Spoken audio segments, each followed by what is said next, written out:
the difficult diagnostic and treatment challenges webinars. But Alex has gracefully and graciously accepted our invitation to join the webinar faculty. So another example of the young kids taking up and leading us into the future. So welcome to the faculty, Alex, and it's great to have you. Yep. Welcome. And nice to have Bruce Bebo here tonight from the National MS Society. Great to have you, Bruce. And let's see, I guess I won't pick on anybody else, but Doris, that was my announcement. Hey, Bruce. Okay. Great. Great to have you. But Doris, you have some housekeeping. I do. I have just two quick things. The first is for the fellows that you should have received a meeting invite from me for an additional webinar that we're adding at the end of March. And this one is to specifically talk about cultural competency. So Liliana Amesqua from USC and Mitzi Jo Williams are putting together a great curriculum so that we can talk about cultural competency, implicit bias, all of those types of things. There will be some sample cases built in. You will be getting an email from me probably about a month before that will have some things for you to do in preparation. So a couple of things to read, some webinars to watch, that sort of thing. So I just wanted to give everyone the heads up that is coming your way soon. And then something else that you're going to be getting from me within the next few days, and this is actually relevant to everybody, so to the fellows as well as the faculty, is I'm going to send out a survey. Please don't groan. Please don't kill me. I know we all get tired of completing surveys, but it's, the best tool that we have to collect data. And so we really want to collect data year to year from this webinar series because our hope is to be able to publish on the great stuff that is going on here. And so I'm going to be sending out a survey. Pretty please take like 2 minutes to complete it and provide me your feedback. And then I won't have to pester you anymore. And so on that note, Mark, I think I'm going to go ahead and turn it over to you. Okay. And one other point I'd make is I see that Scotty Newsom's on. I want to also welcome Scott from Johns Hopkins to the faculty, and always welcoming Scott Zamville, our partner and co-director on this, and the co-editor-in-chief on the special section in Neurology N2, where these fabulous fellow webinars are translated into papers for the best of the presentations are invited to translate, and that's in from the National Multiple Sclerosis Society Case Conference Proceedings section. So excited to hear more. You'll be happy to know there's a number of others that are being submitted for publication. So keep coming. So I'll sign off, and Mark, take it away. All right, sounds good, Dr. Froman. So I'm Mark McDonald. I'm a first-year neuroimmunology fellow at the University of Virginia. And I'm going to be talking about a case that I came across back in October. So this is a 19-year-old. Actually, sorry, I'm having trouble with my screen. Oh, we see it. Let me see.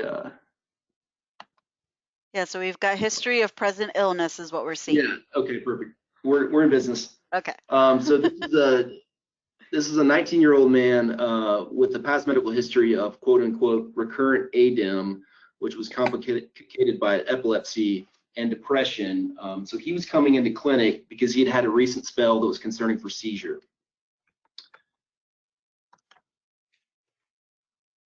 I'm having trouble advancing the slide. Here we go. Sorry. So just to give an overview, hey, he was hospitalized twice. One question. Yeah. Oh, Mark, one quick question. Characterized by epilepsy, was when he was seizing, did we have fairly good semiology, graphic correlation as to were these seizures that he was having? We did not. Or just the history? Yeah, it was more based on the history. From what I could tell, so the notes are fairly sparse because this was back in 2004, but there was no continuous EEG monitoring from what I could tell. Mainly spells of altered consciousness, staring, with some postictal symptoms, so lethargy, confusion, prior to returning to baseline. So mainly based on the symptoms, we really didn't have any other data to support that. Okay, thanks. Great. Yeah. So this is just an overview. I'm going to go into each of these events in more detail, but he was hospitalized twice at the age of 4, and both hospitalizations, the discharge diagnosis was ADEM, and I'll go into that in a little bit more detail. After his last hospitalization, he had what were thought to be focal seizures for another several months, and then was stable for about 15 years with respect to these spells. After his second hospitalization, he had some abnormal behavior, namely aggression and some altered mood, for about another 1 to 2 years. And then for his parents, he was stable for about 13 years. So 2019, he's now 19, reportedly stable for a long time. Then he comes into the UVA ED with a spell concerning for generalized seizure, and he's seeing me in clinic 2 weeks later. So that's sort of the background for this first initial visit. Got it. All right, so I'm going to just dive into the first hospitalization. And again, the records are really sparse. This was pre-electronic medical records, and we were able to capture a few of the documents, but we certainly don't have most of the data. So at the age of 4, in normal development, really no neurological symptoms prior to this. Had what mom described as an upper respiratory tract infection, cough, malaise, low-grade fever. Got better, and then about 2 weeks later developed emesis, headache, and then had these spells of confusion. So he would be staring for several seconds, mom couldn't get his attention, and then he would be disoriented. So this is what ultimately brought him into the hospital. Yeah, 8 days of emesis. Now, does that mean we have a little vomit on each of the 8 days, or was there any kind of cyclic, recurrent, heavy emesis where too numerous to count? Was he taken for hydration or ER for, this kid's not, he can't stop vomiting? How much vomiting? Yeah, it progressed over the course of 8 days. So from what I could tell, he had some nausea, 1 or 2 episodes of emesis, and then day 7, day 8, he can't keep anything down. He's throwing up all day, has severe headache, is somewhat lethargic. So definitely built up over the course of that 8 days.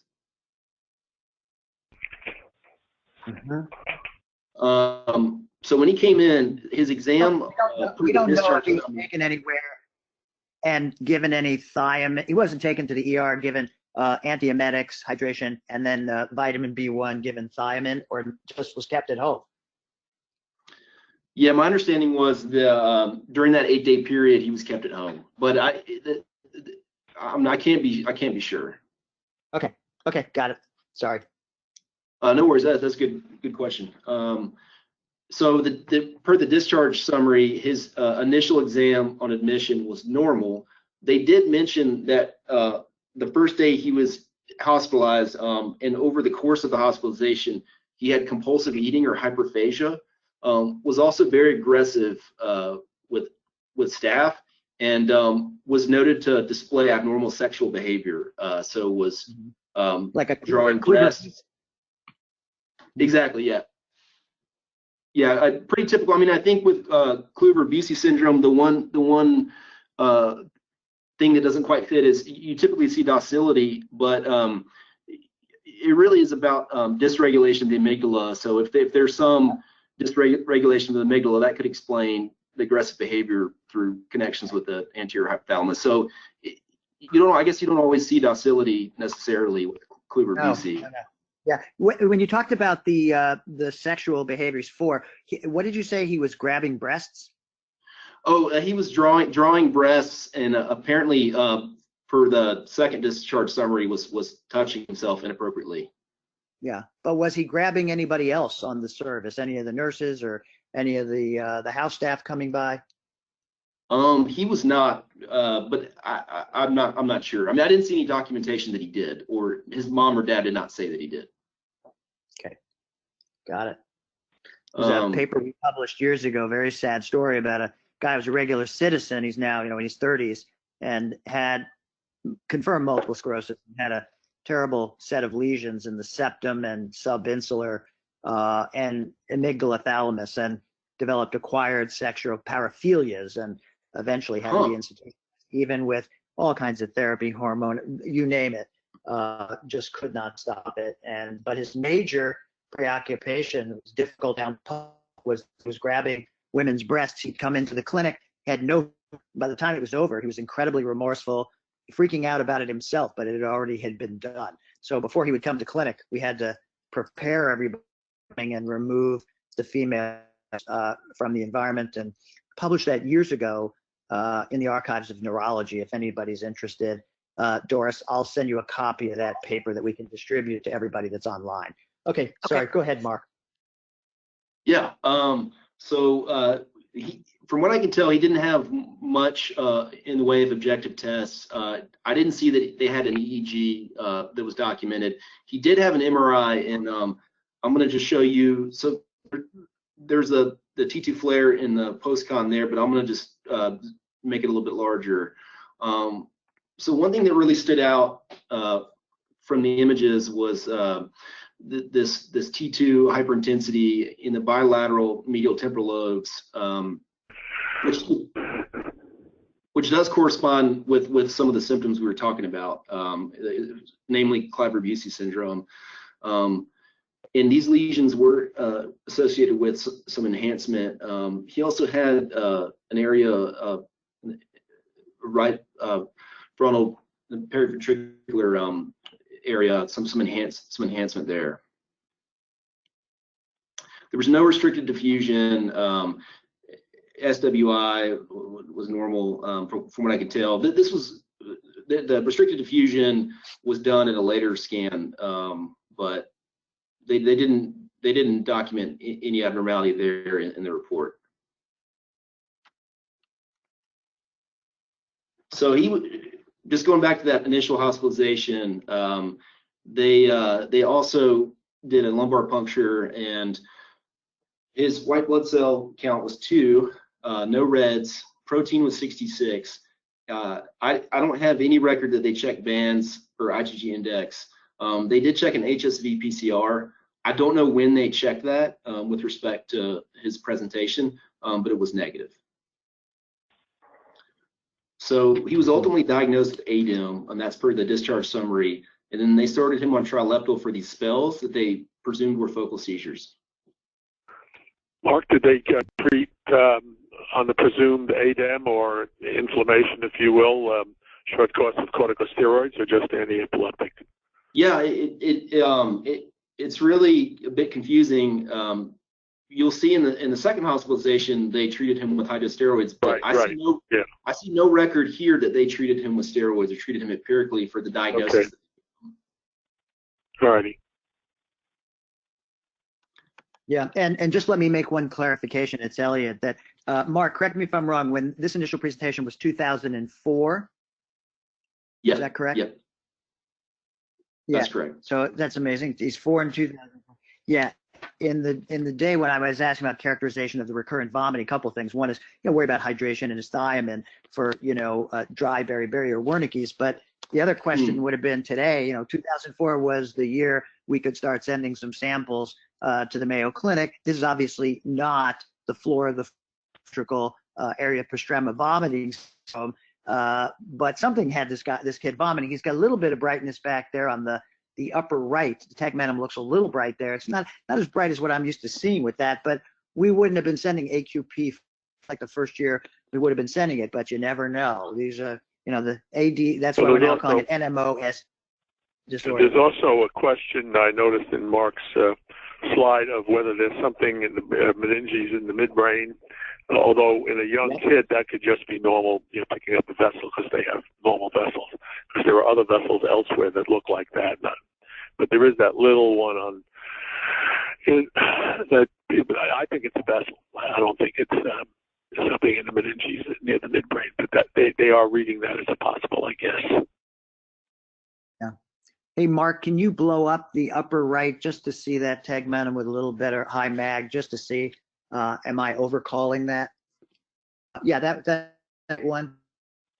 the tegmentum, if you look at the basis pontus above it, that tegmentum does look bright. It's not as bright as the uncus and the medial temporal lobes, but it does look bright. And these were taken when? This one? Was this in 2004? 2004. This was the 2000. Yeah. So, okay. Hard call. Hard call. I agree. I have a question. Was NMDA receptor antibody in 2004 available or not yet?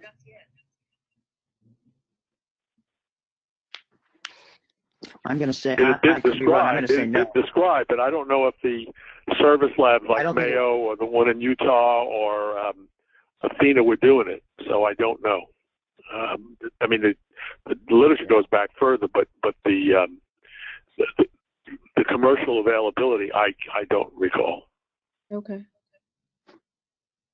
I remember the beautiful reviews on limbic encephalitides in the range of the so-called non-onconeogenic cell surface antigen antibodies, AMPA, NMDA, all those, was really close to around 2008, 2010. And they had it in the Green Journal because at that point you could send those assays, but we knew about it, but we couldn't get it, I don't believe, in 2004. I could be wrong. I mean, I think some of the research labs like Joe Dalmo and others were doing them, and if you were friendly or, you can get it that as a favor, but you couldn't just, send it off to your hospital and they have a contract with one of the big labs. I don't think 2004 they had it that widely available. Yeah, Elliot, this is David Lapidus. I was actually working in the lab adjacent to Dalmau's lab between 2006 and 2008, and he would tell me that he was running the world's NMDA profile. So I think we're right that this is before. Special favor, yeah, special favor. Right. It was coming. Okay. Good to know. Thank you. I knew it was a great question. In addition to the faculty. Yeah. All right. So now I'm going to talk a little bit about his second hospitalization. So it's a little bit difficult to tell how he did after discharge from the first hospitalization. From what I can piece together, he did have some abnormal behavior, still had hyperphagia. I think he had a rare spells, but they were happening. And then about 4 months after the initial hospitalization, things really started to worsen. So worsening hyperphagia, he became much more aggressive. He started to have word finding difficulties, which weren't documented previously. And then he had much more frequent spells of confusion. So this time when he came in, or similar to the first time, the exam was documented as normal, but all I have from this admission is a discharge summary. And the MRI report, so this MRI image here is from about 2 months later, and I just wanted to demonstrate the persistent enhancement.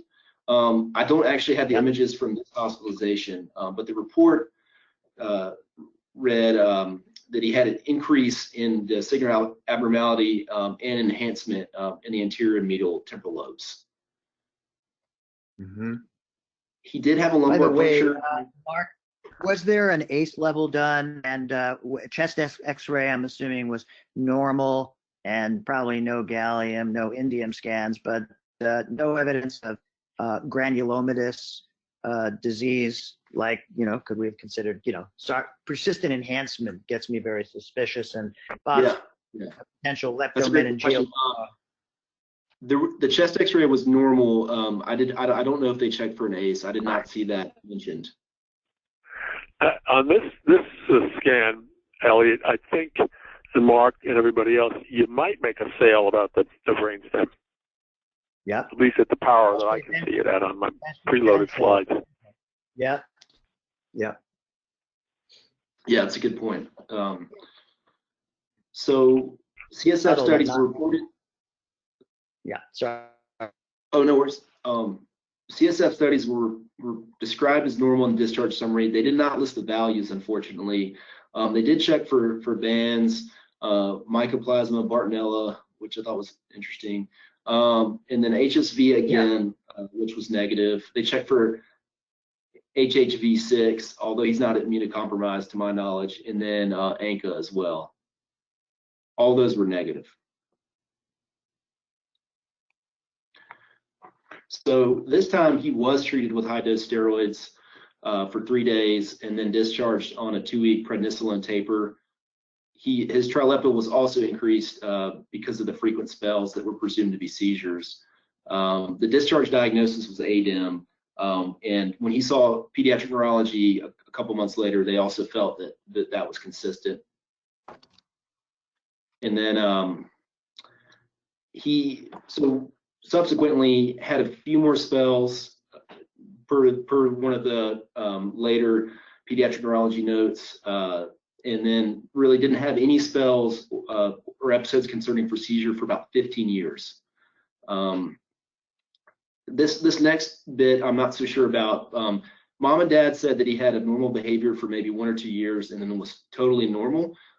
Actually today when I was re-reviewing the case, I saw that his dog died when he was 8, and he got so aggressive that he had to be hospitalized, or they brought him to the ED because he was fighting his dad and was inconsolable. So it's probably safe to say that he had some aggressive behavior and mood disturbance that persisted, and when I saw him, he was actually taking fluoxetine because of quote unquote depression and anxiety. So I'm not sure the report from his parents about this clinical stability for 13 years, I can't really speak to the accuracy of that. And then, but in terms of the seizures or suspected seizures, was stable, and then his AED was stopped in 2009. Hey, Mark, one question. When you first evaluated him, discussing his prior early life course at 4, did he remember the behavioral characteristics that he was exhibiting at the time? Did he remember that time? You know, that's a good question. I'm not sure. He was, when I saw him in clinic, he was pretty guarded and tended to minimize his symptoms. So I got a lot of the history from his dad. Yeah, might have been really embarrassed about that, but that's why I was sort of asking, you know, this sort of the depression. What did he remember? Or he may have been told about it, or he might have read his records, but I'm sure that was it would be disturbing to any of us. Yeah. So now 2019, he's 19. He's at his parents' house. I think it's at night. Totally fine. Hasn't had any symptoms. A normal state of health. He walks upstairs, and then from his perspective, no symptoms. He just goes out, is what he said. He loses consciousness. Mom and Dad hear a thud, and they walk upstairs, and they see his arms flexed and stiff. He's got this repetitive gasping sound, is the way they described it. Then he starts shaking all of his extremities. And this lasted for several minutes, stopped, and then he was drowsy and confused for about 30 minutes. So he came into the ER. Neurology quickly saw him. I'm not sure. It wasn't a very extensive consult. The exam was documented as normal, except for some hyperreflexia that was symmetric. He didn't get imaged. There really wasn't much of a workup. He was started on Keppra, 1 gram BID, and then he was discharged with a plan for semi-urgent follow-up or 2-week follow-up. So when I saw him in clinic, he said that he'd been having, the only symptom that he could really point to was he'd had some drowsiness and irritability, and it seemed to be getting worse. They really couldn't tell whether this happened before the Keppra or after the Keppra. They were attributing a lot of it to the Keppra, but his mom was not at that first visit, and she tends to be the more reliable historian. I found out later that he started having trouble in school about 2 weeks before he presented to the ED, and started to become drowsy about 2 weeks. So he was having some symptoms before that ED visit and before he was on Keppra, but we didn't really know that at the time. Mm-hmm.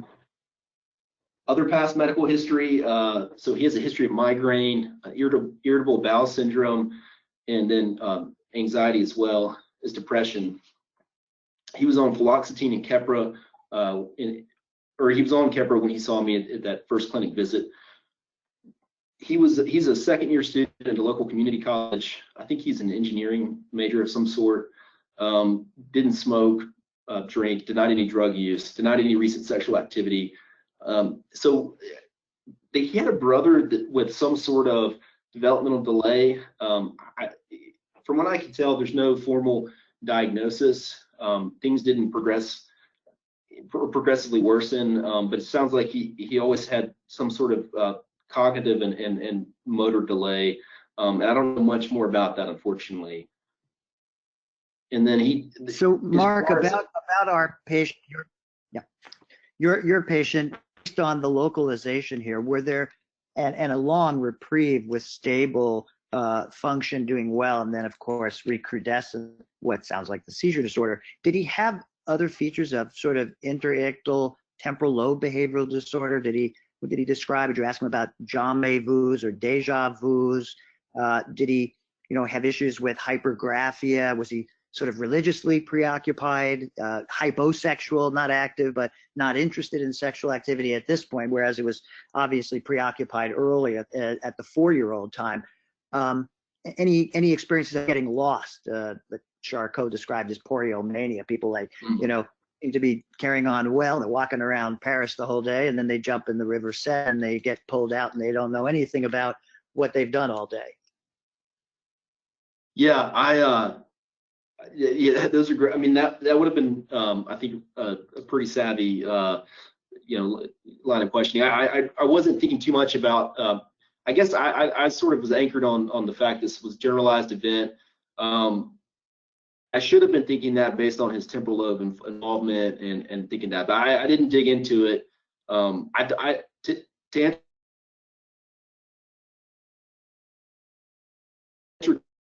Yeah, I mean, I think the fact that all those years they described this reprieve where he was doing really well, that's one of the points I wanted to make, is that despite the localization, certainly the right place, it seemed that the parent.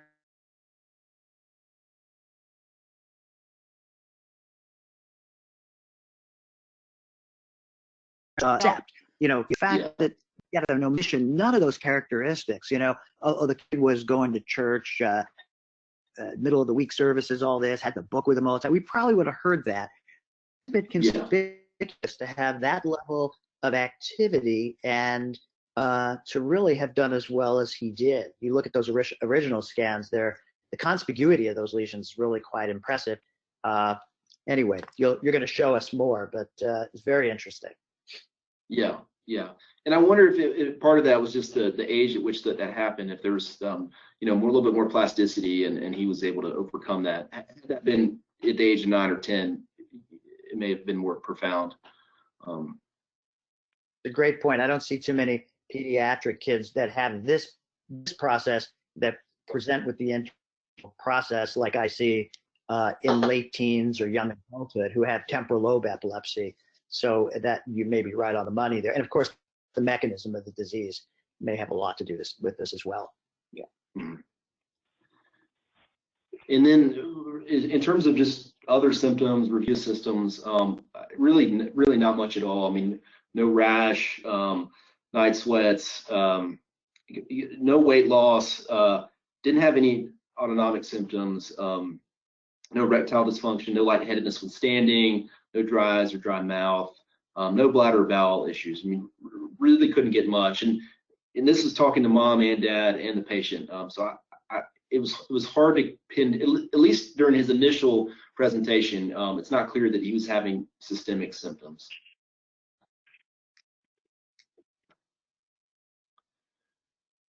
So moving on to the exam. So for this exam, his heart rate was normal. Blood pressure was normal. I didn't appreciate any rash, any lymphadenopathy. He did have this blunted affect, and it was pretty irritable during the whole encounter. Didn't have any hallucinations or delusions. Although I take that back, he was a little bit paranoid. Talked a little bit about kind of how the system's kind of stacked against him. So may have had some paranoia, but his orientation and attention was intact. I really didn't do a good job testing his cognitive function. I didn't test his three-item recall initially. Later, I dove into it a little bit more deeply, but from what I could tell, he was cognitively intact. It just sort of the bedside exam, and fluency, comprehension, repetition were all fine. And really, the remainder of the exam was normal. His reflexes were slightly brisk, but symmetric, and everything else was fine. Can I just ask the faculty, Mark, just Ellen Lade and of course Josh, same practice. Guys, any other sort of insight, point of view on this? Obviously, marking it for a series of reasons, very interesting case, but any other ideas about the underpinnings of this disorder? What's going on in this kid with a 4-year-old and 13 years of reprieve and now back at 19? And any other things that we might, that you guys might offer? And I'll open it up to, so far, it does look like some, it doesn't look at all like ADEM to me. It looks like mostly a gray matter disease. It was, bilateral. It didn't have the hallmarks of an infection. So, high on the list of something autoimmune, and one of the paraneoplastic antibodies seems like a reasonable thing, except that it got better on its own. Not so surprising that in his late teens and 20s, he's going to be at risk for having seizures as an adult. So right now, it looks like it's just a monophasic illness to me.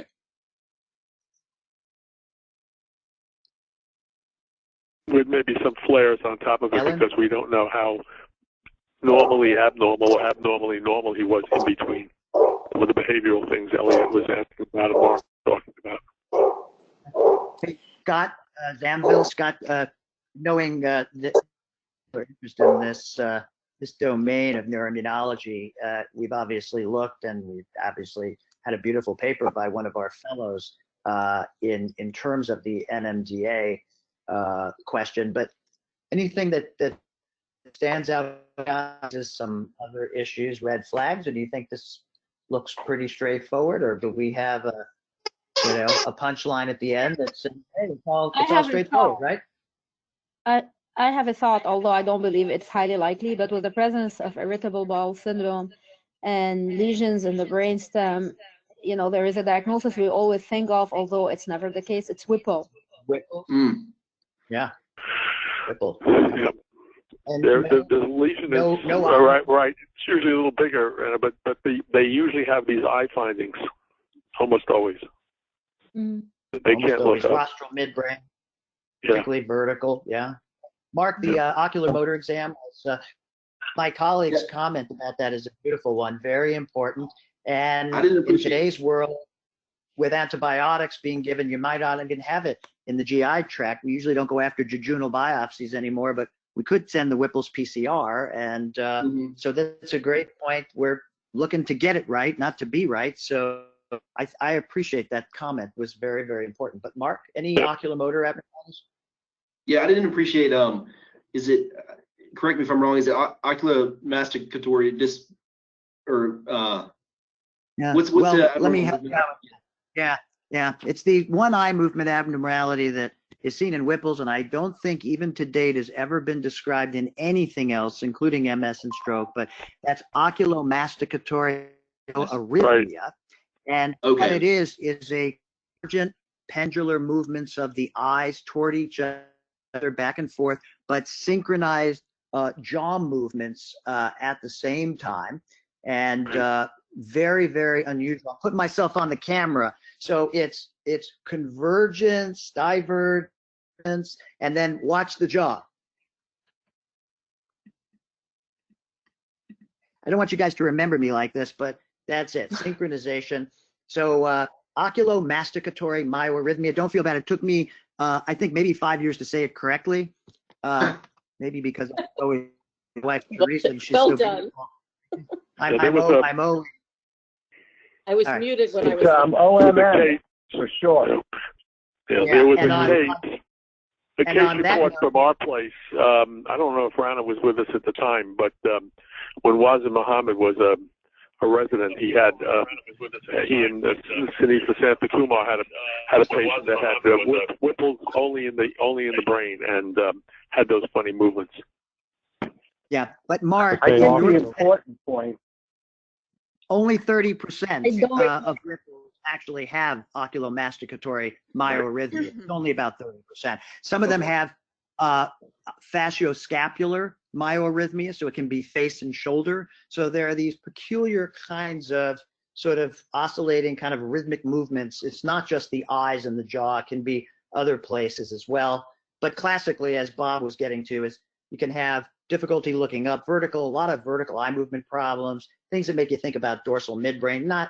Doesn't have to be full paranods, but a lot of dorsal midbrain problems in those patients. So they can have skews, they can have nystagmus in various places, they can have INO, elevation problems with convergent retraction nystagmus, like in paranods, but lots of different in the midbrain.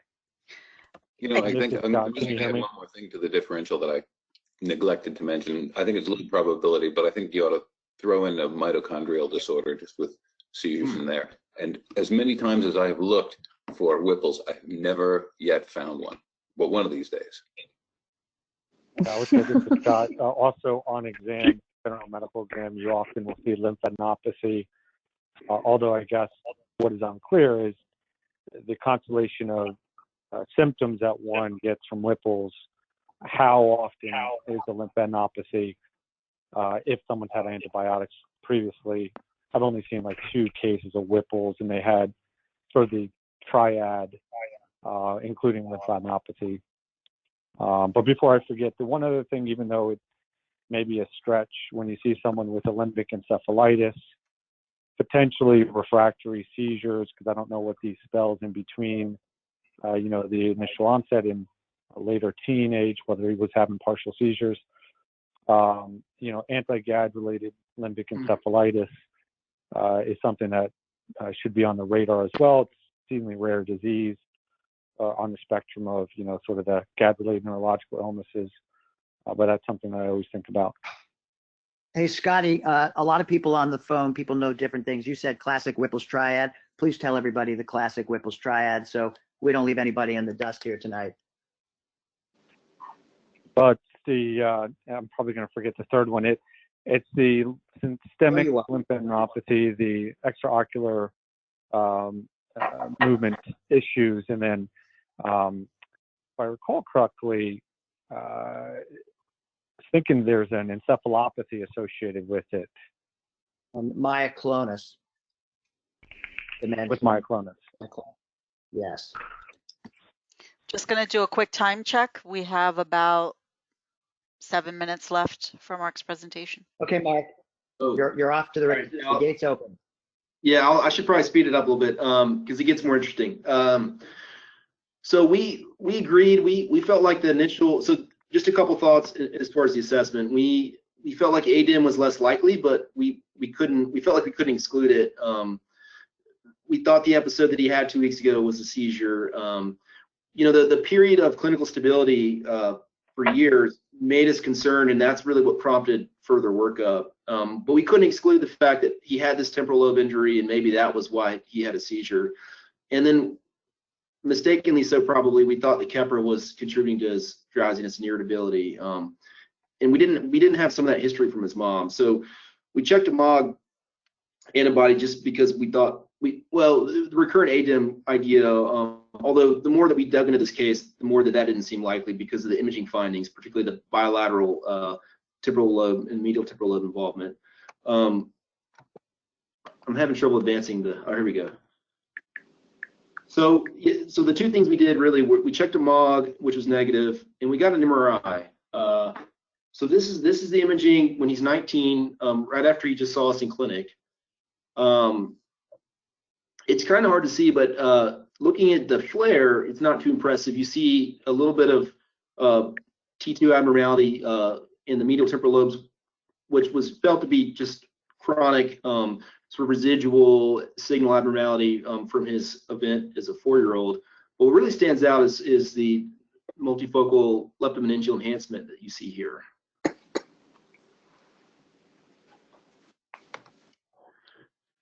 So around this time, his mom calls.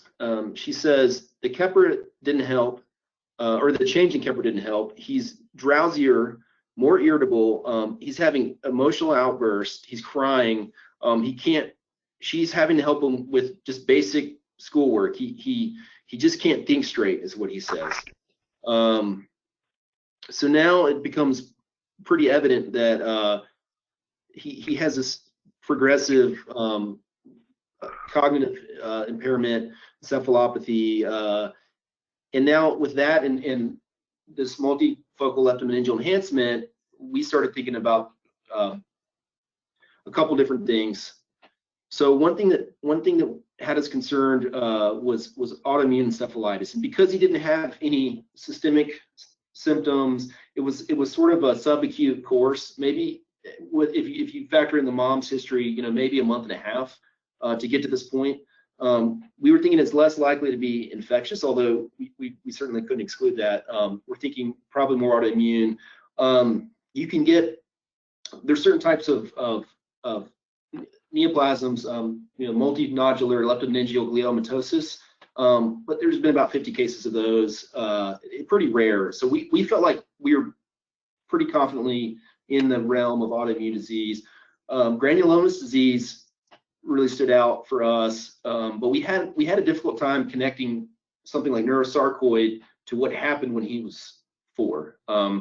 One thought that Dr. Lapidus had was CTLA-4 deficiency, which can be associated with recurrent granulomatous disease, although it wouldn't necessarily totally fit the explanation, the radiographic appearance when he was 4. But it was on our mind, granulomatous disease, some sort of autoimmune encephalitis.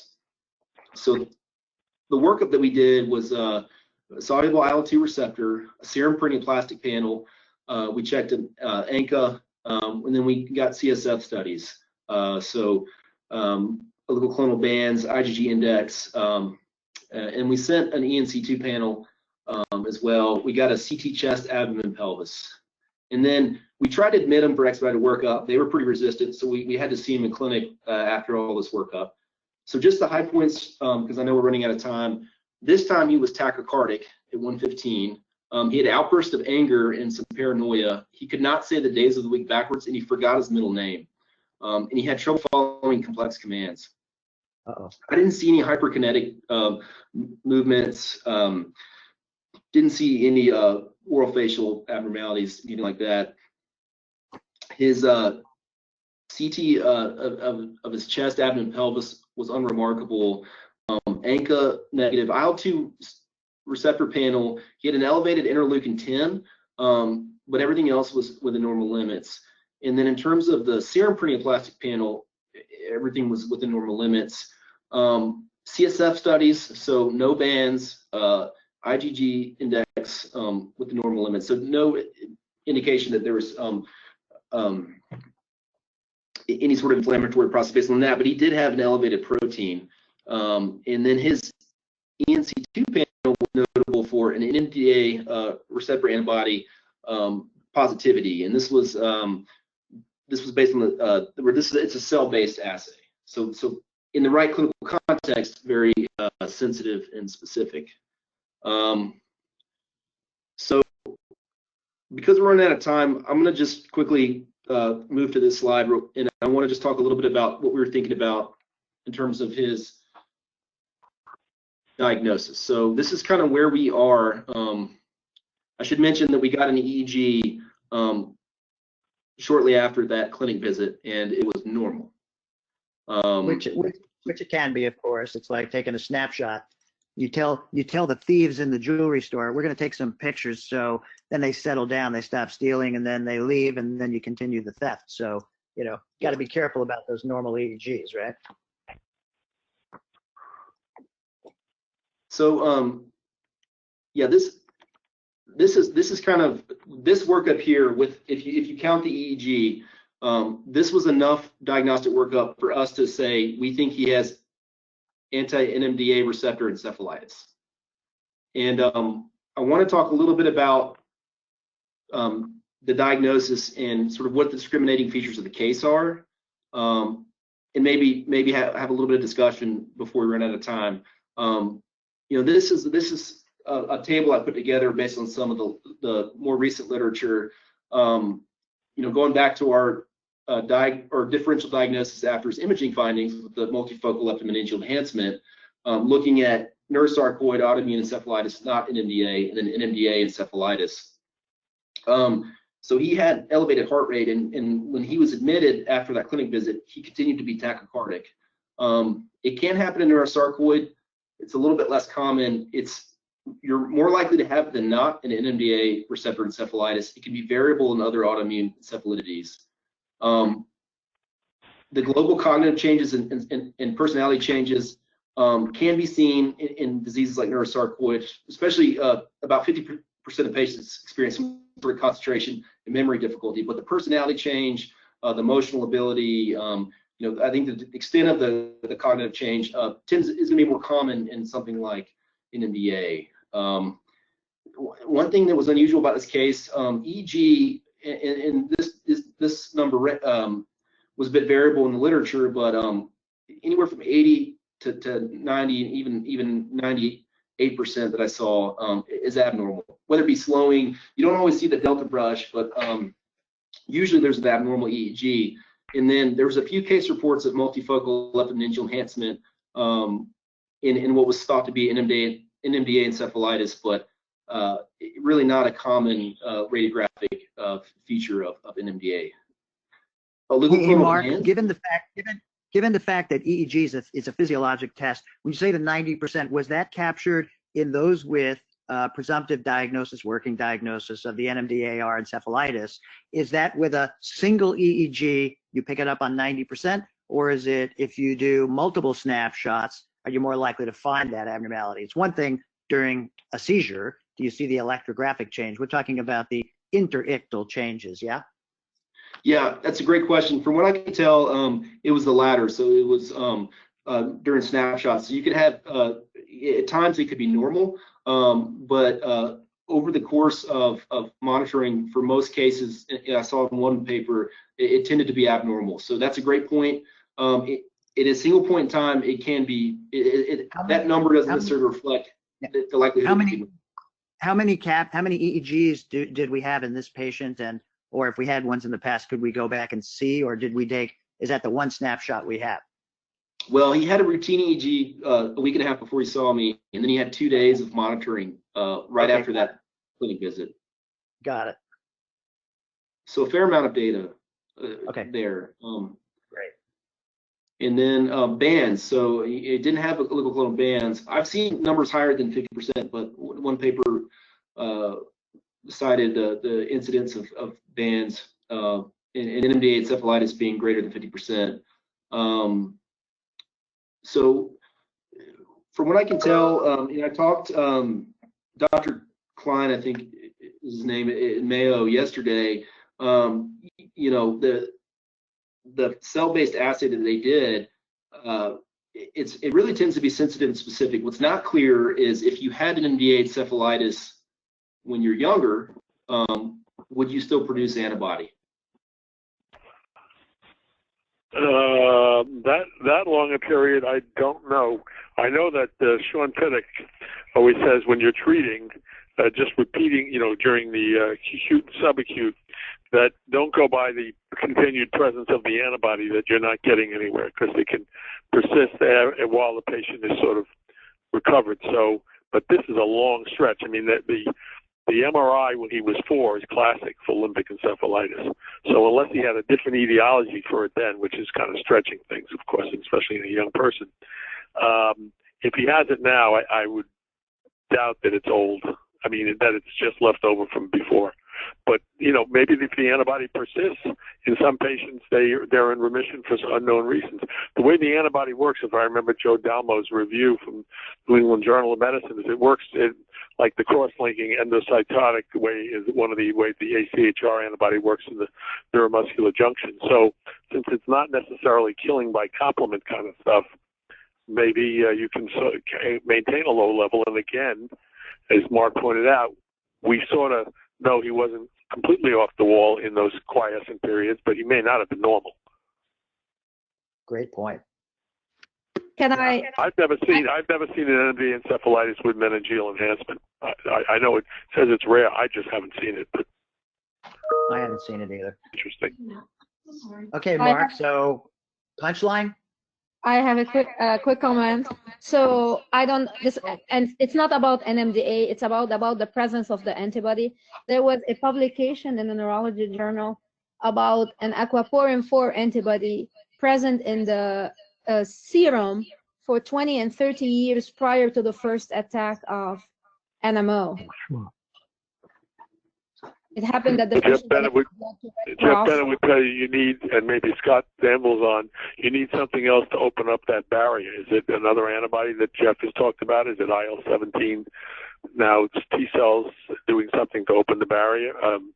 But we just reported the patient who developed myasthenia and had non-small cell and was on a third generation kinase inhibitor, and interestingly, we found old plasma from earlier when he first was diagnosed with metastatic lung, and we sent it off to Mayo, and Sean and the crew ran it, and he didn't have AChR antibodies before he had myasthenia, but he had anti-striatal antibodies in astronomic titer, which he then kept having, but the AChR antibody only came when he was sick with the myasthenia part. So, maybe a similar kind of phenomenon. Who knows? Wow. So this is Scott. I can't answer that for sure, but in general, when we think of that, there's we view with the different autoantibodies occurring that you brought up, like with MOG, that it may be secondary release, and the primary insult may be different, and you get secondary release to other autoantigens, just like we see. And then here, with regard to, it was brought up about oligoclonal bands. The HSV part of it, or let's just say the NMDA receptor encephalitis, we think has both an outside in and a compartmentalized component to it as well in terms of understanding pathophysiology. So clearly with NMDAR from the paraneoplastic ovarian teratoma, that's an outside in, but with the HSV, we see that there's also an inside out. And the oligoclonal bands are in general over 50% and that was stated earlier on the call. And there's evidence for clonal expansion of B cells when the receptor has been evaluated in the CSF. Those are beautiful comments. And Doris, as we're finishing, if we could, it's in the journal, if we could send the paper that was one of the 4 already published in the MS section for N2, which has this gorgeous diagram of that dichotomy of the ovarian teratoma drive, and on the other side, the HSV that Scott just beautifully described. That would be a good paper to distribute to all of those on the call tonight. And I will also do the acquired sexual paraphilia paper, but as Bob mentioned, Joe Dalmu's recent review on the limbic encephalitis is beautiful. So I'll send you that paper and we'll distribute those so it'll make it easier for everybody, those 3 papers. Great. Okay, Mark, is that it? No, that's where we are. Yeah, I had some more. I was going to talk a little bit just about some of the work that we did, how he responded to treatment stuff. But I think this was really the meat of it was the discriminating features of the case and whether this was consistent with NMDA, because it's an atypical presentation of an atypical disease, and I just wanted to get everyone's thoughts on that since we're running out of time. That was really the main thing. Yeah, I love this table, and I think if you started this conversation at the beginning, neurosarcoid comes up as you look at the leptomeningeal, but at the beginning, not so much. So I really appreciate the courage to go with this, and it's really a very nice presentation, and you're very self-deprecating. Don't be so hard on yourself. This is a really systematic, well-organized. This is what's difficult, and it's what separates the men from the boys and the ladies from the girls. So you graduated. You're one of the men. So we really love this presentation. It's fabulous. Good discussion. Very nice. Okay, Doris. So I think we'll switch. Thanks, Mark. Yep. Thank you. All right. So Carolyn, I just sent you and there you go. You're all set to go. Perfect. Okay. Can you see? Okay. We have you, Carolyn. Okay, perfect. So hi, I'm Carolyn Goldschmidt. I'm a Oh, Carolyn, can you go back and put on your video? We're still looking at Mark. Oh, there you go. That was You got my it. fault. I meant to turn Mark off. Okay. Go ahead. There's the door opening. Okay. My name's Carolyn. I'm one of the Thanks, first Carolyn. year neuroimmunology fellows here at the Mellon Center at the Cleveland Clinic. And today I'll be presenting a case of potential Remicade-induced demyelination.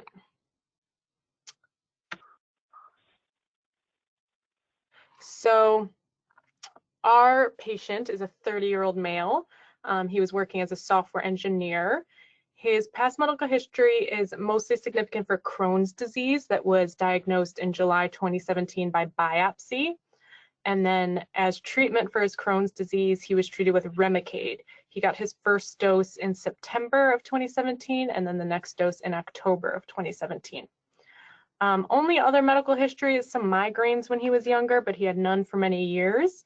Family history, there's some cancer in his grandparents, and he has a brother with juvenile inflammatory arthritis. So his initial presentation was in October of 2017.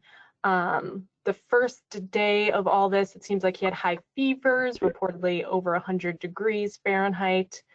The next day, he remembers feeling confused and kind of slow. He remembers feeling leg weakness and imbalance, and states that he fell multiple times that day. The next day, he didn't show up to work, which was abnormal for him. And by the second day of not showing up to work, friends and family became concerned. So they sent somebody to check on him, and he was actually found down on his bathroom floor. There was urine on the floor, but no signs of tongue biting or head trauma at the time. So he was taken to the emergency room. He was noted to be confused, but he does remember being transported, and he remembers being confused. EMS at the time noted that he was unable to move his legs, and he had marked spasticity in his legs. I think that we need to take with a little grain of salt. And nothing about EMR guys, but maybe stiff is better because spasticity is the late Bill Landau would say is a specific finding on an exam. But anyway. So he was brought to the hospital. He was admitted. He ended up having a very prolonged hospital stay. He was found to be in severe rhabdomyolysis at the time. He had multiple complications, including acute renal failure requiring dialysis. He, on arrival, had compartment syndrome. He required emergent fasciotomy. He had a DVT, started on anticoagulation. He had acute respiratory failure, obviously some anxiety related to this. So he had a protracted course in his hospitalization. Wow. Neurologic-wise, his initial symptom that he remembers experiencing was this bilateral leg weakness before he was found down. He did have altered mental status when he was found down. Again, when he arrived to the hospital, documentation on his hospitalization noted complete paraparesis in his lower extremities. And again, this marked spasticity, left greater than right, that developed over just a few days. He was non-ambulatory for 2 weeks because of the weakness, and then started to recover a little bit. Within 2 weeks of his presentation, he also developed severe neuropathic pain in his feet. Unclear if it was critical illness neuropathy or due to something else. He was treated with lidocaine patches and Lyrica, which was helpful. He also had pretty severe urinary retention. So this was his initial MRI brain that was done just a few days after he was there. It was done without contrast because of the kidney failure. Shows some periventricular, white matter hyperintensities, some scattered hyperintensities a little higher up, almost in a watershed distribution. And what stood out to me was that he seemed to have some atrophy for his age. At this time, he was only 28, I think, and otherwise healthy. There was another scan done a couple weeks later in his course. Looks like it was done on a different scanner, but overall the findings were similar. But here, I think you can see the atrophy even a little bit more pronounced. Yeah. So big, this big was some of the radiology. Sorry? No, I was just saying, I totally agree. Big Sylvian fissure, lots of sulcal widening. This is not of a young man of his age, absolutely. Posterior atria. And then you got one shot there of the rostral midbrain just sort of dissecting through from the third ventricle into the interpeduncular fossa all the way to the left. Pretty big for a guy this age, I agree. Yeah. So the radiology reports for these first 2 scans, there was some restricted diffusion, so they said it was consistent with infarction, possible vasculitis, infarction of the watershed area. They also noted the volume loss throughout a chronic metabolic process, post-inflammatory. So there's kind of a lot of potential causes of the findings. He then had, because of the stroke, vessel imaging that was normal, because of the possible demyelination, cervical thoracic scans were normal, and his lumbar spine was also normal on imaging. He did have a lumbar puncture at this time, which was overall actually pretty unremarkable. Normal protein, negative bands, IgG index was a little elevated, negative any infectious etiologies. His serum workup, you can see as well, was overall unremarkable, but extensive. Obviously, his CK was very elevated with transaminitis. Otherwise, his hypercoagulable workup was negative. His rheumatologic workup was negative. Infectious workup was negative. He had a little low B12, low vitamin D, a little bit of a high B6. Those later normalized. Copper was normal. A perineoplastic panel at the time was sent with anti-amphiphysin, anti-CB2, and anti-HU antibodies that were negative. You know, that slightly low B12, I'm not saying it's going to explain, especially with the cervical cord being normal, but the MMA is high and so is the homocysteine. Right. And you put those together, that's probably real, although maybe, you know, remember from your old days when we used to take SATs, you know, circle B, true, and unrelated, but something to think about. Yeah, and those, you know, sometimes you can have borderline. Yeah, even if it was 354, Bob's right about this, that sometimes you really don't get the full flavor of the impact of a borderline until you get these. But the homocysteine tends to be the most sensitive. That Carolyn, as you know, that methylmalonic acid is the most specific, and so that's the But the real one thing deal. that'll raise your MMA is renal failure. Yep. Right, and he did definitely have renal failure. This is Ed Fox. I also want to remind you that we're talking about a patient with Crohn's. And so when you see a B12 level that's low, you really have to look at how much in-organ damage has occurred to the terminal ileum. Yeah, beautiful. But then when you usually have that, they, you know, the blind loop, I agree with you that they often will be sort of hypovitaminosis, other things, because they're all absorbed in the same area. B is sort of irrelevant, but if anything, is B6 is high. Now, B6, I think it's B6. You have to make sure they're fasting if you get a high value. Right. So anyway, interesting.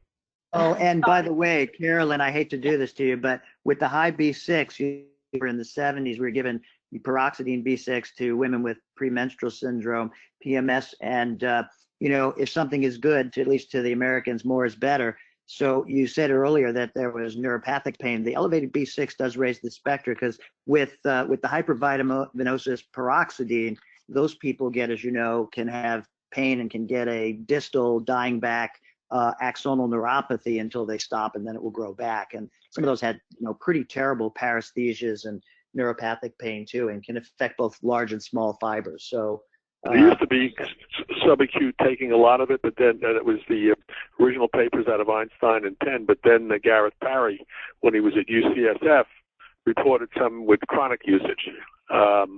Almost always women with smaller body weight, but I've seen it in 1 or 2 men. But you got to be very careful that you get if it's normal, they don't have it. If it's abnormal, make sure you repeat it with fasting. Right. Mm-hmm. And the other part of this with the Crohn's, Caroline, just last point, is the vitamin D low at 17.5, and it's a beautiful paper that Alex Cruz actually turned me on to. It's really about the D problems related to Lemtrod or alemtuzumab, but the review is really about vitamin D and immunomodulation. And so I'm going to go also, Doris, and send you this paper to distribute, because it's really that's the one you sent. Not the one you sent a couple of weeks ago. Well, Same one? Yeah, exactly. Okay, did we already send that one out then? Absolutely. But other people may not have it, but some of us got it from you through Doris. We'll send it to everybody today too, because it nicely out the price you pay. Regulation low level, and this level would count. Okay. Okay, so or could the just be initial living near the thoughts Great Lakes. he was seen by the Neurology Consult Service. They thought that maybe the watershed strokes were causing this bilateral low extremity weakness. He ended up being discharged to rehab. He recovered there for many months until February 2018. So his course was very prolonged. He had severe urinary retention and required Foley catheter placement until January, so also for many months. And he did end up getting Botox injections in his left leg for the spasticity, which was helpful.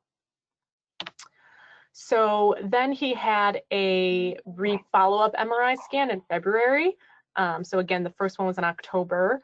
This one is in February. This was the first time he was able to get contrast because his kidneys recovered. There was no contrast enhancement. And overall, the MRI scan looked stable. But you can see on the sagittal flare what looks like, changes that are perpendicular to the ventricles, like we see in multiple sclerosis.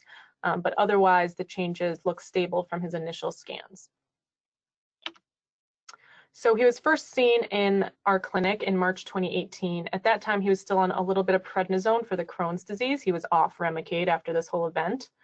At that time, his exam showed normal cognition, normal visual acuity. He did have pretty profound muscle atrophy in his lower extremities still. He was, weak, mostly in the distal lower extremities. He had a right foot drop.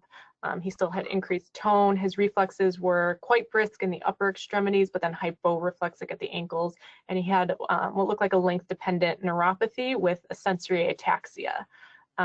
His Romberg was severely impaired. His gait was ataxic. He was using aid to walk.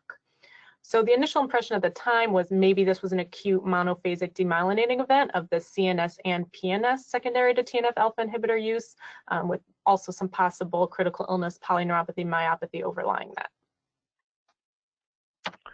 So let me just see that again. The EMG sacroplexopathy, no evidence required. So the conduction, he didn't meet criteria for CIDP, is I guess what you're saying. Did he have an MRI of the pelvis or the lumbosacral spine with and without GAD? Yes, we'll get to that. Okay, because there is the CISP with just proximal demyelination, presumed demyelination that Jim Dick talks about. We've seen a few of those, not in this setting, but we've seen it. Elliot, may I comment just for a second? This is Andrew Goodman. Yes, please. Hi, Andrew. Hi, Elliot. So based on the scan, I have to say it doesn't look like a monophasic illness to me. I mean, this as has been commented on, there's a lot of atrophy. There's certainly a lot of periventricular disease. If this were, which I don't think it is, but if this were garden variety MS, you wouldn't say that that's, that happened recently, that this is something that's been there for quite a while. There's a confluence around the back of the ventricles, Andrew, I would agree. The confluence, yeah. So this doesn't look like just a monophasic. Now, I suspect the discussion is going to center around the issue of infliximab and so on, and whether or not it provoked this acute event. But I do suspect it's an acute thing on top of perhaps a long-standing thing. That's my point. This is Doris, and I want to call attention to a comment in the comment box. Someone is inquiring MNG, question mark? Which? Yeah, that's a good thought. I couldn't hear what, I'm on the phone, so I couldn't hear. What was it again? MNG, yeah. Yeah. I don't want to spoil the end, but that is a good thought. No, let's not let's leave that alone for right now. Yeah. All right. So after his stable scan, he was seen by a few other specialists. We sent him to neuromuscular. We had an EMG, and it did show a sacral plexopathy, but no evidence of acquired demyelination like a CIDP or anything like that. So then he ended up having repeat spinal imaging and then also an MRI of his pelvis with a normal cord and plexus. It did show right femoral head avascular necrosis though. He had some further And antibody they did do it. If that was done with GAD. I believe it was. Okay, good. Thank you. He had some further antibody workup tested that was all negative. Then he ended up actually having surgery for his Crohn's, which was complicated by a bowel perforation and infection. But then after that was resolved, he actually did very well in terms of his Crohn's disease. So his prednisone was stopped in mid-2018. There was a concern that maybe it was worsening his myopathy. So in July 2019, he came back for evaluation because he had 2 months of progressive, painless vision loss that he says started in the peripheral of his vision and then moved centrally. He was evaluated by ophthalmology initially. You can see his visual acuity previously was normal, was very abnormal. They sent him to the ER for further workup. He had no other symptoms, new or worsening at the time, just some difficulty ambulating because of his vision, but otherwise no headaches, no pain, no worsening, no encephalopathy, nothing like that. So when they brought him back to the hospital, he had follow-up imaging that showed a striking difference from his initial imaging. So you can see here the confluent now, extensive white matter changes bilaterally. They look symmetric. The picture I was trying to get of the pons, it's hard to see. It's a little bit better to see post-contrast, but there are some changes in the pons as well. So this was the post-contrast imaging. Previously, he had no contrast enhancement on his initial presentation. Yeah, so then when they gave contrast, he, you know, lit up like a Christmas tree. Yep. So everywhere. There's nodular, symmetric, bilateral, mostly periventricular contrast enhancement. And then you can see in the pons, there's this linear area along with kind of this speckled pattern as well.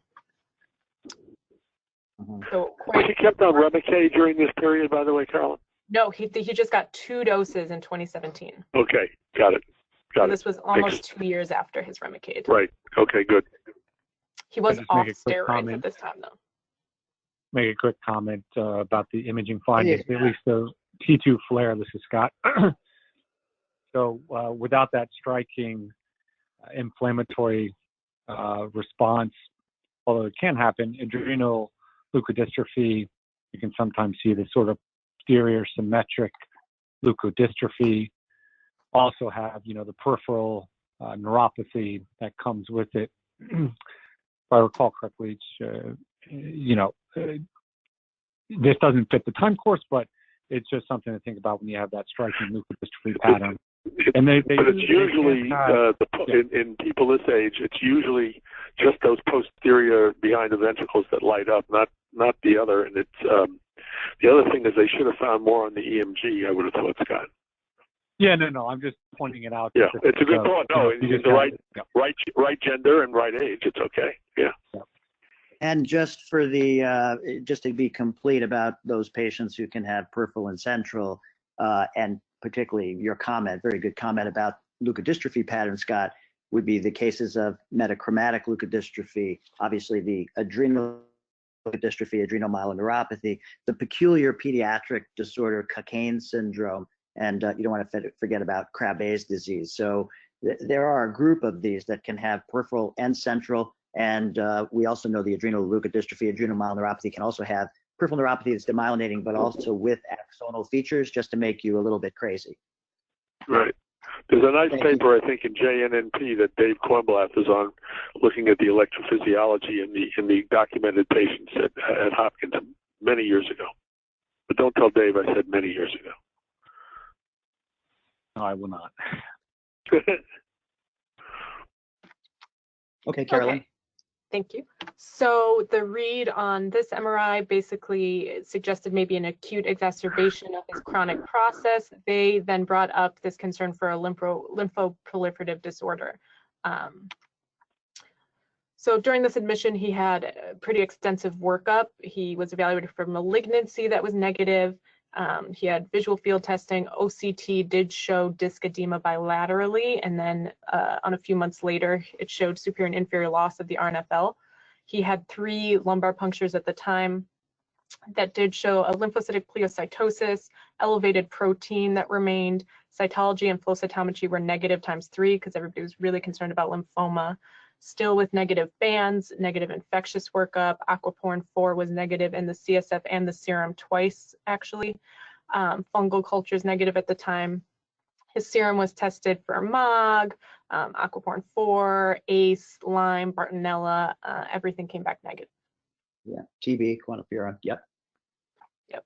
So then he got a brain biopsy because there is a high concern for lymphoma mostly. And it just showed this chronic inflammatory infiltrate, mostly benign appearing T lymphocytes.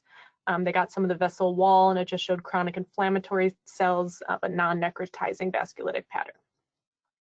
So after the biopsy, he was started on dexamethasone 4 milligrams. We saw him then next in August after his discharge. This was my first time meeting him. It was one of my first patients in fellowship, which was exciting. His exam at the time, his visual acuity was approved, but definitely not back to baseline, 20/70, -1 in both eyes. Visual field severely decreased in all directions. He did have a APD in the right eye, a little bit of nystagmus. Strength was improved since his initial presentation, but he still had a right foot drop, was using an AFO.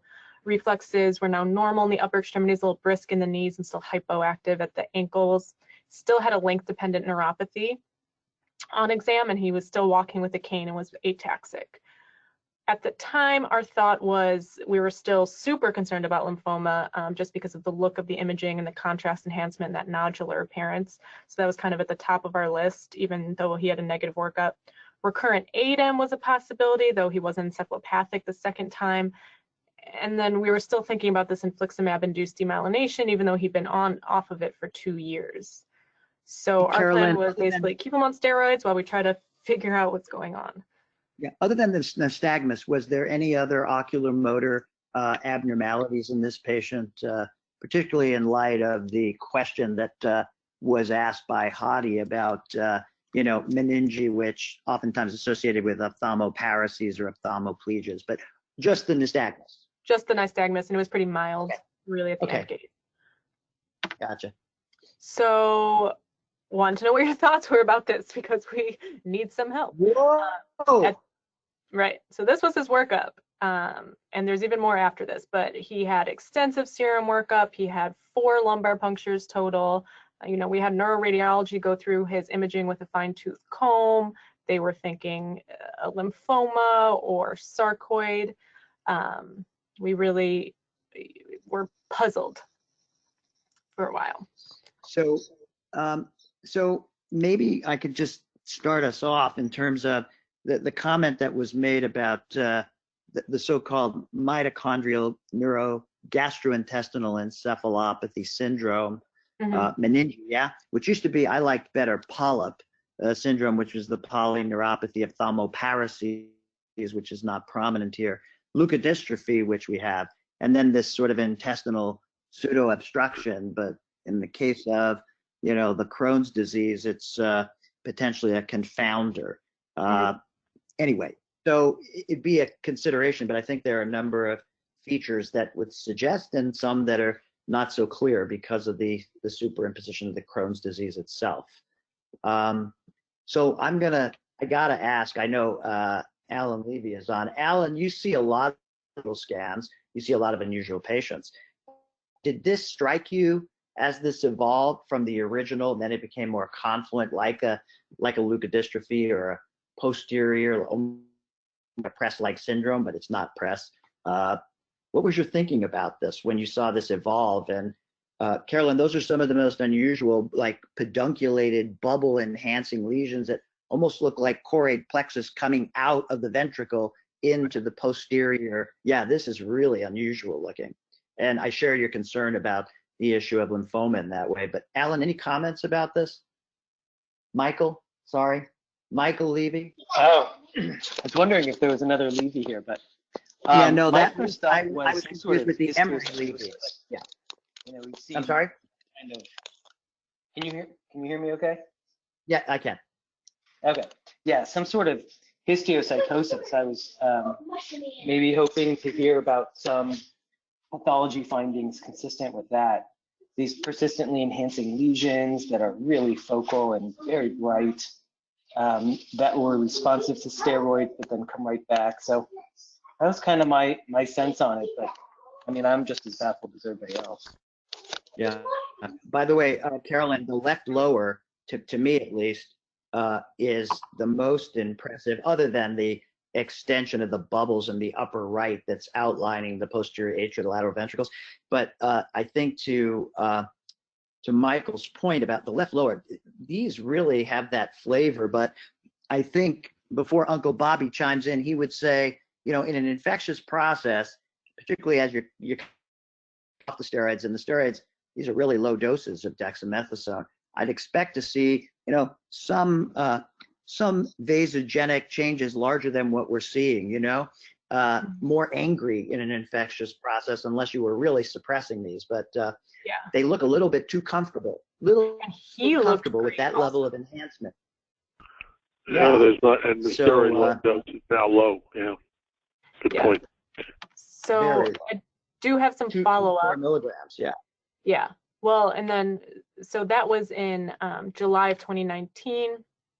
And then we saw him in August. And then our plan was basically very slowly decrease the Decadron while we get monthly imaging and monthly exams to see if anything's changed. So we decreased his dex by 0.5 milligram a month and imaged him every time with and without contrast. And his imaging actually improved significantly as we went down on the steroids, and then remained very stable with the persistent contrast enhancement in this nodular pattern. But clinically, he looked great, except for his deficits from his initial presentation and the neuropathy and his visual acuity.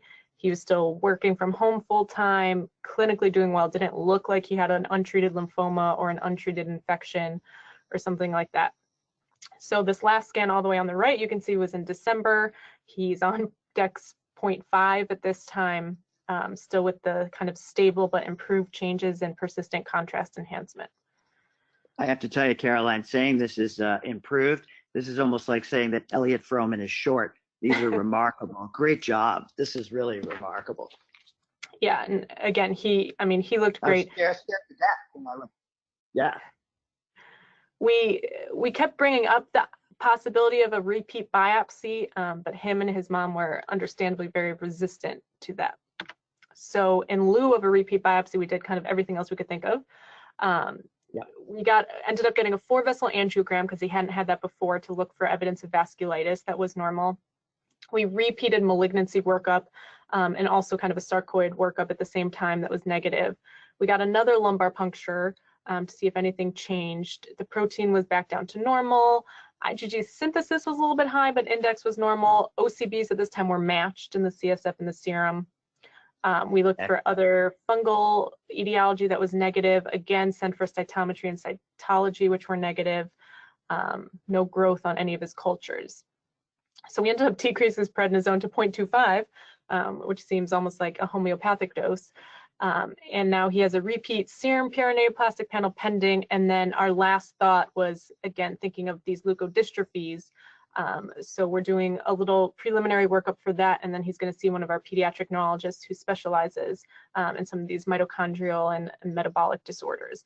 But at this point, we still don't have a clear diagnosis, so haven't started him on any sort of disease-modifying therapy because we don't have a secure diagnosis for what's going on. Right. Did you ever that a lactate level was measured either in spinal fluid or in? Not yet. That is pending as part of his kind of ongoing workup. I think in his initial hospitalization when he had rhabdo, it was very elevated, but that was in the setting of his renal failure. But then on repeat testing, it was down to normal.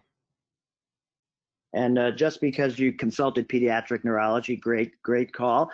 Was amino and organic acids sent at any point to look for peculiar pediatric kind of acidurias, organic amino acidurias that sometimes can create very, very confusing diagnostic dilemmas, hyperglycemia, all kinds of peculiar disorders that are along that spectrum. And the big screen of the organic and amino acids sometimes will take you in action. Obviously fascinoma, but this is one of them. Yeah.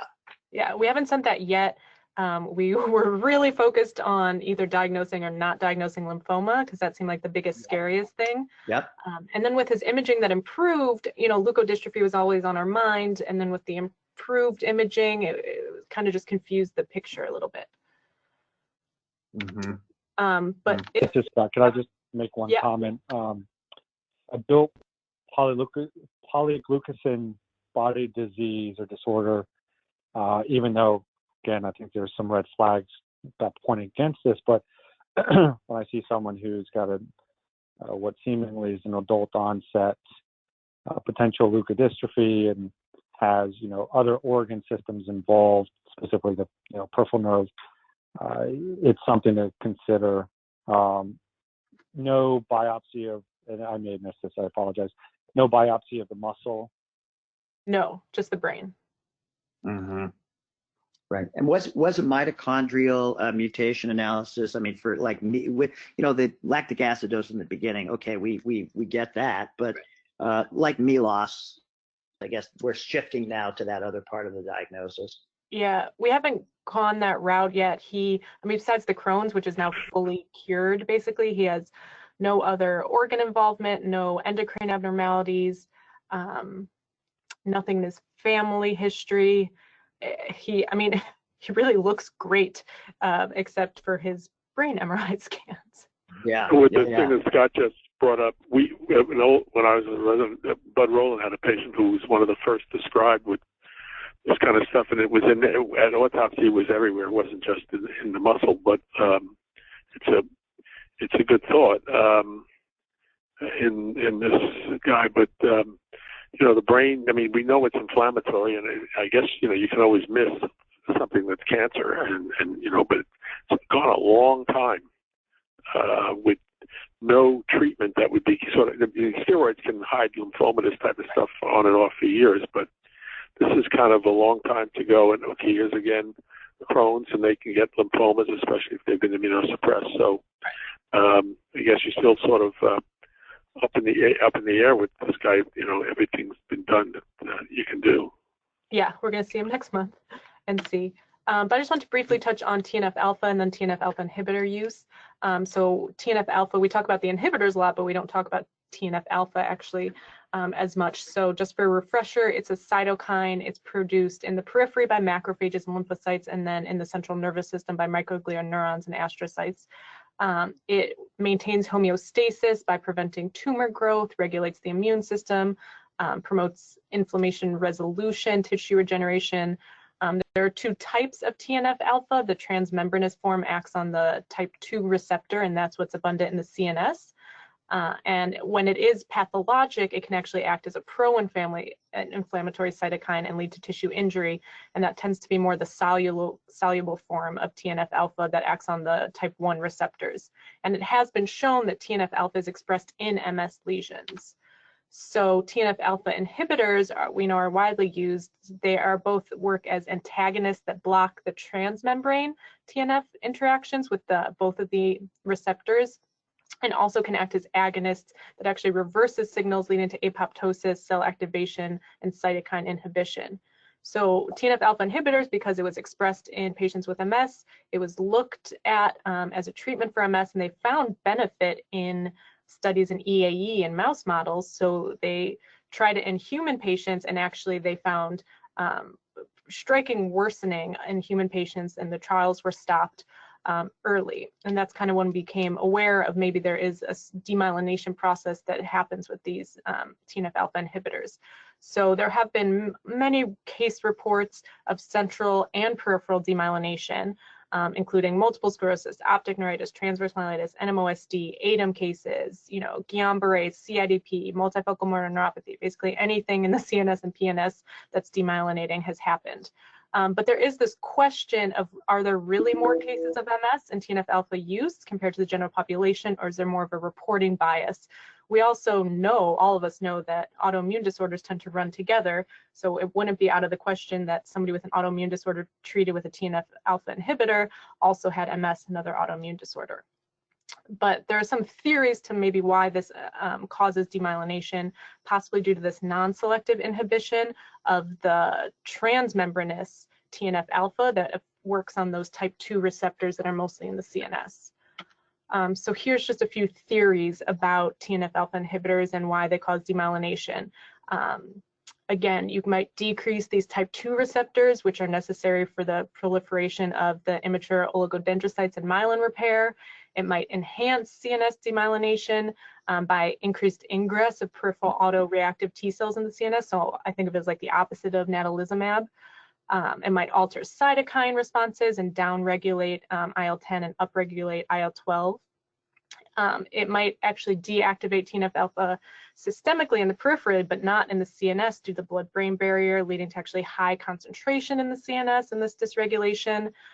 There might be baseline dysregulation of TNF-alpha in MS, and then there's a theory that it unmasks underlying latent infections, which could lead to an autoimmune demyelinating event.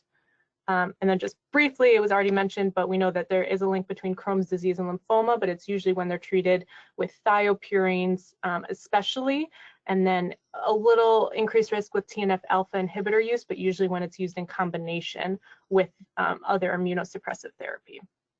But there was in this one study a slightly increased risk with just TNF-alpha inhibitor use as well. There was an interesting paper years ago in Brain in the EAE model, and Scott may remember it in more detail, in which they played around with the different receptors manipulating them, and were able to, sort of show a lot of the things you said are probably part of the issue. That it's the imbalance of the 2 receptors, and in different species, the length of the cytoplasmic chain for the TNF receptor 2 is longer or shorter, and the same kind of thing we see with IL-1 in some species with the 2 receptors have different kind of functions. So there's a way of experimentally manipulating it to try to show why, just because you have increased TNF in MS doesn't mean it's a good thing to get rid of it. The other thing is whether the lack of TNF activity turning off the autoimmune T cells. So the cytokine system has incredible redundancies and pleiotropic aspects, and just blocking everything sometimes causes trouble. Same thing when you block all of the BAFF receptors, right? That made MS worse too. Yeah. Carolyn, I just wanted, could you go to your last slide where you mentioned this, right here, increased risk of lymphoma, thiopurines. Just for those who we got lots of names for these agents, but one of the classic ones here for thiopurine, I want to make sure everybody got this, is of course Imuran or azathioprine is one of the agents we think about. So when you see thiopurine, azathioprine, there's a risk that you can see with this drug overusing it for many years, particularly as a steroid sparing agent. The last point I wanted to make was, if you go back to the slides where you had the central hyperintensities in your MRI, you had mentioned a watershed that the left involved. I wanted to just ask you about that, if you could comment about which watershed were we talking about, because I know for the ACA, MCA watershed, a lot of times you see these people with low flow who may come in with the so-called with bibrachial paresis, right, of the arms, the hands are out. Less effective. In the barrel. Yeah, so I was just wondering about the comment. I know you hadn't seen them then, you're getting the reports on that, but tell me, if you could just tell me a little bit about what are they talking about with leg predominant, or what part of the legs? I was just a little confused about that. Yeah, the radiology read was concerned for, because it did show restricted diffusion on the initial imaging, especially up here in the ACA, MCA territory. So people kind of went down this stroke hole for a little while. But yeah, I mean, he didn't really fit the person in a barrel picture. It was more just this profound. I know it's not always fair, but I just wanted to make sure we were all, because there are different kinds of watersheds, and for that one, I've had. The restricted diffusion wasn't striking, so I didn't put the images up, but there was a little bit. But up here in like the central valley. Okay. So in the interest of time, other comment? Yeah, I just wanted to draw attention to Kristen's comment in the chat box regarding, or actually it's her question about the brain biopsy being consistent with vasculitis. Oh yeah, hold on a second, Carolyn. Kristen gave our presentation last month, beautiful presentation. Yeah. So here we go. He's ready for faculty. So was the brain biopsy consistent with vasculitis? Think there were cases of Crohn's. associated with CNS vasculitis? Great question. Right. So it did show some chronic inflammatory cells in the blood vessels that they got in this non-necrotizing pattern, but vessel imaging as well as the diagnostic angiogram were negative, and the rest of the kind of presentation didn't fit quite right with vasculitis. So see, one last thing with that. So obviously the biopsy is the ultimate because you can miss them even on very good angiography.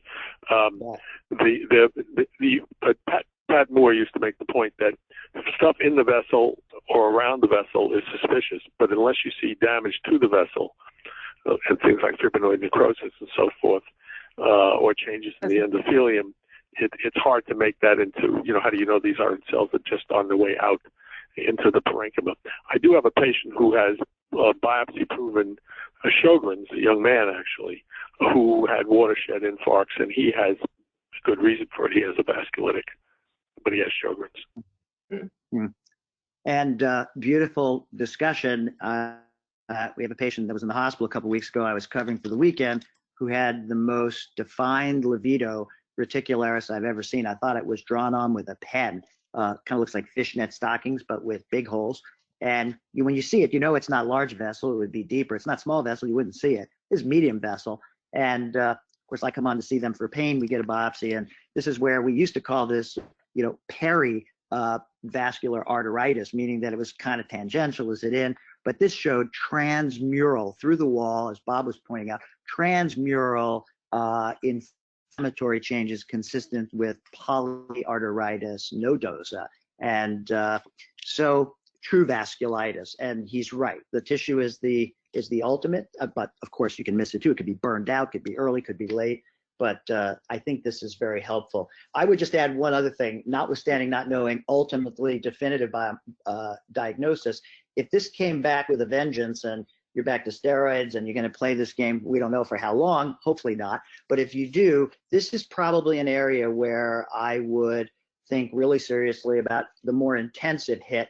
And for us, at least, in numerous patients we've seen with these kind of incredibly impressive MRIs, Doris, maybe we'll also send out the high-dose methotrexate with leucovorin rescue patient, which has got a whole series of MRIs of really ominous-looking things. Although, again, Carolyn, you have outdone all of ours, but I'll send it to you anyway. Sometimes this kind of intensity could potentially really knock this out. I've seen it with sheets of cells and it doesn't turn out to be lymphoma. I've seen lymphohistiocytoses like this. There's a time when, and other people might say, okay, Cytoxan or others, but I've never used anything as impressive as the high-dose methotrexate with leucovorin rescue protocol. So we'll send that paper out as well, just to help on the practical side. We don't find out, but this reblossoms and recrudesces.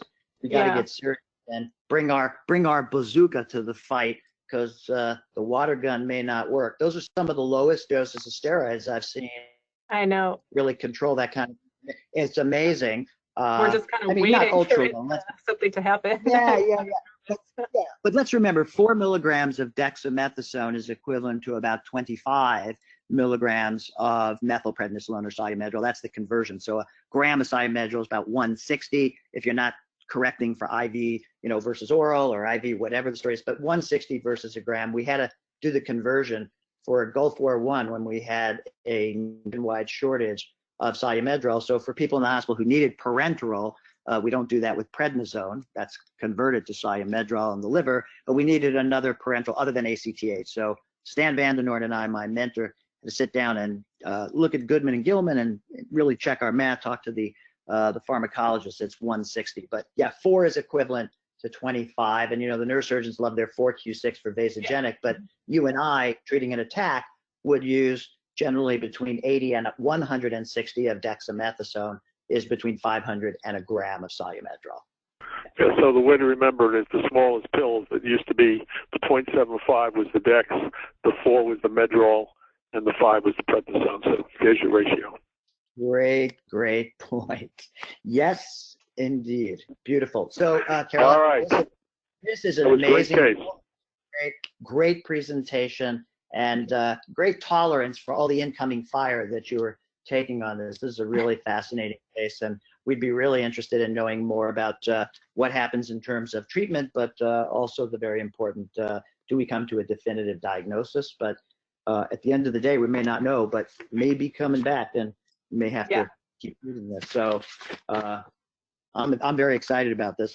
Just the images themselves and the discordance with the clinical, as you described, is probably the most conspicuous aspect of it. But hey, we see it. Clinical radiologic paradox, and this is another example of it. Absolutely. Okay, thanks very much. Doris, any final comments, or anybody else final comments? Nope, that's it. Great job, everyone, tonight. Alrighty. And have a great rest of your evening. Signing off. Bye. Thank y'all. Okay. Hope to see some of you down at Actrons. Yep. Great job, Carolyn. Thank you so much. Thank you. Thank you. Bye. Bye.